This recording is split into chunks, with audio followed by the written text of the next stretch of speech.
মাত্র 7টা রুলসের মাধ্যমে আজকে আমি শেষ করব কন্ডিশনাল সেন্টেন্স। এই 7টা রুল যদি তুমি ভালো করে বুঝতে পারো তাহলে তুমি কমপক্ষে 700 থেকে 800 প্রশ্ন সলভ করতে পারো। চলো শুরু করি।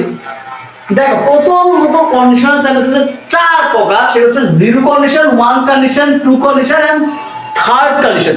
প্রথমে আছে জিরো কন্ডিশন। জিরো কন্ডিশন কি? ইফ যুক্ত কোন বাক্যের প্রথম অংশ যদি B1 হয়, পরের অংশ B1 মানে প্রেজেন্ট ইনফিনিটিভ। যেমন উদাহরণ দেখি, ইফ ইউ হিট আইস, এই হিট হচ্ছে কি B1। ইফ ইউ হিট আইস, যদি তুমি বরফকে তাপ দাও, ইট মেল্টস, এই যে মেল্টস এটা হচ্ছে কি B1। তার মানে প্রথম অংশ B1 পরের অংশ B1। এক্ষেত্রে মনে রাখতে হবে চিরন্তন সত্য, বৈজ্ঞানিক সত্যের ক্ষেত্রে সবসময় জিরো কন্ডিশন হবে। কেমন? অথবা মাঝে মাঝে দেখবা যে ওয়ান কন্ডিশন যদি না হয় তাহলে সেখানে জিরো কন্ডিশন হচ্ছে এরকম, বা জিরো কন্ডিশন না হলে ওয়ান কন্ডিশন হচ্ছে এরকম বিষয়টা দাঁড়াবে। ওকে, এবার আসি নাম্বার কন্ডিশন নাম্বার 2।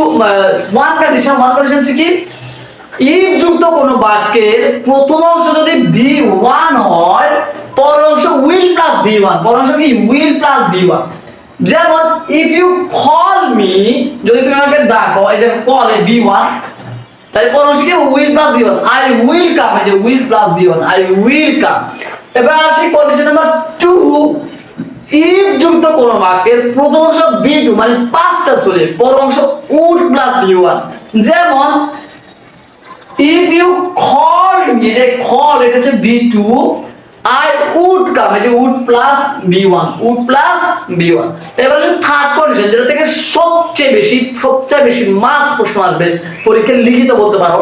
সেটা হচ্ছে if যুক্ত কোন বাক্যের প্রথম অংশ যদি V3 হয়, এখানে মনে রাখতে হবে V3 কি? V3 এর মধ্যে ভার্বের 3 নম্বর মানে গন, তারপর রিচ, এরকম না। V3 মানে হচ্ছে হ্যাড প্লাস V3 মানে পাস্ট পারফেক্ট টেন্স। V3 মানে কি? এখানে লিখেছে V3 সমান কি? V3 সমান হচ্ছে হ্যাড প্লাস V3। যেমন হ্যাড গন, হ্যাড কাম, এরকম। তার মানে এই দুটো কোন বাক্যের প্রথম অংশ যদি হ্যাড প্লাস V3 হয় অথবা V3 হয়, তাহলে পরের অংশ কি হবে? would have plus B3, would have plus B3। যেমন if you had called me, যে had called তাহলে had plus B3, তাহলে প্রথম অংশে had plus B3 হইছে, তাহলে পরের অংশ হচ্ছে would have plus B3, তাহলে I would have come। ঠিক আছে? এবার একটা স্পেশাল জিনিস এখানে মনে রাখতে হবে, সেটা হচ্ছে কোন বাক্য যদি শুরু হয় হ্যাড দিয়ে, মানে হ্যাড দিয়ে কোন বাক্য শুরু হইছে, হ্যাড দিয়ে যদি বাক্যটা শুরু হয় তাহলে বুঝতে হবে এটা থার্ড কন্ডিশন, সেক্ষেত্রে উঠে হবে। যেমন হ্যাড আই বিন রিচ, বাক্যটা শুরু হইছে হ্যাড দিয়ে, হ্যাড আই বিন রিচ, যদি আমি ধনী হতাম, I would have helped poor, তাহলে এই থার্ড কন্ডিশন হয়ে গেছে। ঠিক আছে? আর কোন বাক্যে যদি শুধু হ্যাড থাকে, শুধু হ্যাড মানে বাক্য শুধু হ্যাড আছে আর কোনো ভার্ব নাই, সেক্ষেত্রে মনে রাখতে হবে এটা টু কন্ডিশন। তাহলে টু কন্ডিশনে কি হবে? সেকেন্ড কন্ডিশনে শুধু উড প্লাস B1 হবে। যেমন ইফ আই হ্যাড মানি, দেখো এখানে শুধু হ্যাড আছে আর কোনো ভার্ব নাই।